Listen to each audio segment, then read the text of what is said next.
Welcome, welcome, Mark. Thanks for having me. Let me ask you. The weather's terribly oppressive. Yes. How do you think? So let's talk about the midterms, where we just are cruising into the midterms. There's so much anxiety. Like Donald Trump is clearly worried about the midterms, which is why he wants always to pass the SAVE Act, because he's worried that too many people will vote. I saw these Michigan numbers from last night. Republican primary voters are like at a low ebb in Michigan. Like, what is Donald Trump's plan for the midterms? So first of all, we are 90 days from the midterm elections. So this is a critical date for reasons that we can get into legally. It will become harder for Donald Trump to pull off what he's trying to pull off. But I think if you want to know like what the macro plan is, Donald Trump is not doing the things a president would do if they thought they could improve their popularity. He's not doing the things that you would do even if you didn't think you could improve your popularity, but you were trying to motivate your own base voters. So I think it's pretty clear what he is doing is he is putting all of his eggs in the voter suppression and election subversion basket, which is why, rather than prioritizing legislation that might, for example, improve his popularity or even be a sugar rush, like a tax cut, right? Something like that. Right. He is prioritizing things like the SAVE Act because he's figured out that the voters the voters know who he is. You know what I mean? Like I was thinking about this the other day, Molly, because I was talking to our mutual friend Nicole Wallace, and like there got to be a point in 2006 where people had just figured out who George Bush was, and they like weren't going to move off of that. Mm-hmm. And I think like that's where Donald Trump is. So he has figured out that his only chance is to try to make it harder for people to vote and easier for him to cheat. So let's talk about that, because I think that is so important. Harder to vote, easier to cheat.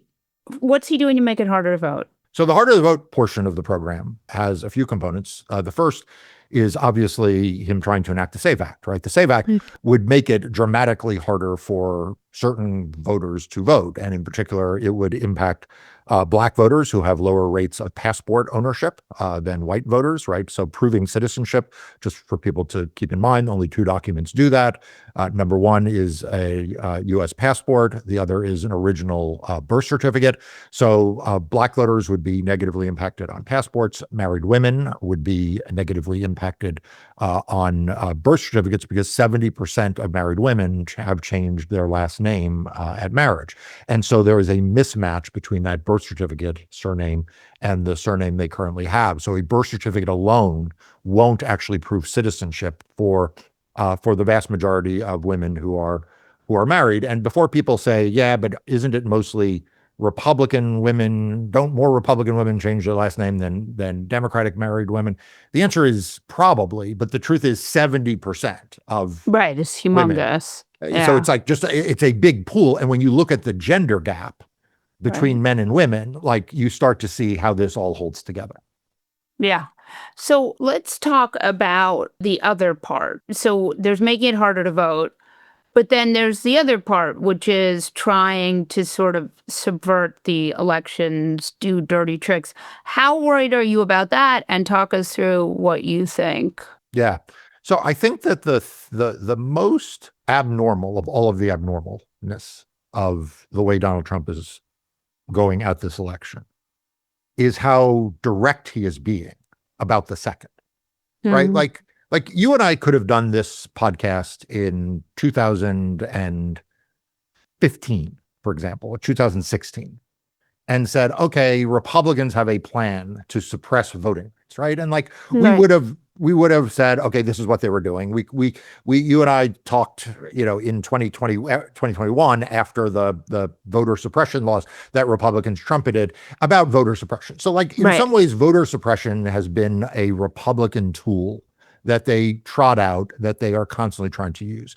But what's really alarming is that Donald Trump is being pretty direct on the second part of this, which is like trying to subvert the outcome of the elections, trying to overturn the will of the voters. And that is, Molly, ahistoric. I mean, obviously he did it after 2020, but you don't really see historically Republicans like saying, okay, our plan is Right. is to Is to subvert make the it. outcome. Yeah, yeah, yeah. So I'm quite worried because it is so much more baked into the atmosphere of the Republican Party. And so it's not just Donald Trump like wandering the halls of the White House at night, adding fake gold to various parts, saying I need to subvert the election on social media. It's actually an entire infrastructure that includes the Department of Justice, includes the Republican Party, includes down ballot Republican candidates, includes election officials who have been put in place since the 2020 election. So I'm quite worried about it. It doesn't mean I'm hopeless about it. It doesn't mean Right. I am resigned to it. We're going to fight against it, and I think we'll win. But people need to understand this is a genuine threat. Yeah. The lawlessness that Donald Trump has, one of the things that I'm a little bit obsessed with is the reflecting pool. This is great. Because it's one of those things where Donald Trump has come up against reality in a way that now has messed up his relationship with Judge Pirro. And I wonder if, because basically he said it was vandalism. His director of the Interior, Doug Burgum, also agreed vandalism. But the court said, no vandalism, shoddy construction. And Judge Box of Wine has come up against reality, right? So talk us through why I think of this as just such an interesting case for this moment. It is. And I wrote about this actually for Democracy Docket. And the analogy I drew was Rudy Giuliani. It is, if you remember, on November 7th, 2020, he stands in the parking lot of the Four Seasons Landscaping Company, the victim of an advancer who apparently must have thought that the Four Seasons is the Four Seasons is the Four Seasons. But nevertheless, suffering the indignity of standing in the parking lot did not stop Rudy Giuliani, and he told a series of preposterous lies about the 2020 election in Pennsylvania. A few days later, he finds himself in a suit and tie sitting in a courtroom with a federal judge who is questioning him about the claims that they are asserting. And Rudy Giuliani famously or infamously says, this is not a fraud case. We are not alleging fraud. Okay. And that is the dichotomy that I think has overtaken the Republican Party ever since. It is the lying in the parking lot and then confronted by federal judges in the courtroom and having to concede that the things that are being said in the parking lot are not actually part of legal cases. And this periodically flares up. And you're exactly right. This flared up with the reflecting pool, which is that you had Jeanine Pirro, who initially is telling the same lies, right? She's like, she's like on board with the whole, this is vandalism. They wrongfully charge an innocent man with a crime. Who happens to be an Olympian. And then, when the rubber meets the road and now they're going to have to show up in federal courtrooms, right? Because what people need to understand, to indict someone, there's no judge really involved in that process. It is just a prosecutor in a grand jury room alone with the grand jurors. But now this is going to be contested proceedings, and a judge is going to look at this, and all of a sudden Jeanine Pirro or lawyers under her are like, wait a second, we can't go forward with this thing because it's demonstrably not true. But Molly, I want to turn it back on you for a second, because I think the other really interesting thing that has not been commented on about this reflecting pool is that wasn't Doug Burgum supposed to be the normal one in the cabinet? Remember, he was the moderate governor of, I think, North Dakota. He's like a self-made man and a billionaire. And right. And the theory was, well, maybe he's going into the Interior Department because he's from North Dakota, but he's not really going to be one of the MAGA crazies. And now, oddly, he is to the crazy side of Jeanine Pirro, who is one of the crazies. It's funny because I actually know some people who worked with Doug Burgum, who told me that he is not as bad as even a Kristi Noem, right? And they both come from Dakotas. And I think the story here that it should be the top line and is, I think, a cautionary tale for all, is that Trumpism infects, right? If you are an insecure person in any which way and you get in a room with that guy, sooner or later, you're doing the unconscionable in the hopes of getting him to love you. Yeah. And look, I think that is exactly the tale of this era, is people who have sacrificed their dignity and reputations simply to be in Donald Trump's good graces. And, I mentioned Rudy Giuliani, but we could start with him. I mean, remember, people forget, Rudy Giuliani after 9/11 was a extremely popular figure in this country. And when people talked about him running for president, it was not as a joke. People thought this guy could run for president and be the president of the United States. And, he could have a successful law practice. He had a successful consulting practice, whatever it is.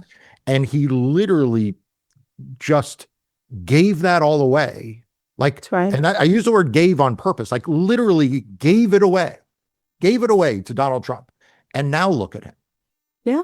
No, I mean, I think that's exactly the right phrase. He gave it away, and he gave it away. And even Pirro is a more complicated figure, but she did have a real job. And even Todd Blanche, I was talking to someone from the DOJ, he was the serious, I mean, this story. Todd Blanche was a serious guy. Yeah, absolutely. Todd Blanche is another example. Absolutely. That's a great example. I mean, Todd Blanche was a federal prosecutor in the Southern District of New York, I think actually hired by Preet Bharara, was by all accounts a very well-respected federal prosecutor, someone who, understood the proper role of federal prosecutors. He then goes and becomes a partner at one of the most prestigious law firms in New York City. I'll say this as someone who has been a partner at a big firm in Washington, D.C. and now has my own law firm. Being a partner at a big firm in New York City is kind of the top of the top. It's make millions of dollars. You make millions of dollars, but you're in the circles of finance, and New York's a very dynamic, as you know, since you get invited to all the fancy people dinner parties. It's at the record show, I'm making a face in a ridiculous face. Continue. Right, but it can be a very, when you're in that echelon, you get to meet a lot of really interesting people, in addition to making, as you say, a lot of money. And he gave all of that away. And for what? To be Donald Trump's attorney general? Answer this. Which of Donald Trump's former attorney generals are better off for having done it? Jeff Sessions gave up. Right. Let's start with Jeff Sessions. Jeff Sessions gave up a Senate seat, wound up attacked by Donald Trump. Bill Barr could have been retired as George Bush's attorney general, came back and winds up being deposed by the January 6th Commission, basically saying this was all a bunch of fucking bullshit. Then you have Pam Bondi, right? Look what happened to her. Does he really think this is going to end up any better? No. And the thing that I think is really important when you think about this time is sooner or later, the rule of law will come back, right? And there will be, just like the courts have held, there will be, maybe Donald Trump will never go to jail. Probably he won't. And maybe his kids will, but there are a lot of people doing a lot of really illegal stuff, making money, doing self-dealing. Those people are going to go to jail. Yeah, so two things I'd say. Number one, Donald Trump is an old man. Yeah. Donald Trump is an old man. Donald Trump, by the time he is done with his presidency, will be in his mid 80s. And so you're right. I think Donald Trump will live out the rest of his days as the former president, barking at paintings in Mar-a-Lago. And that'll be him.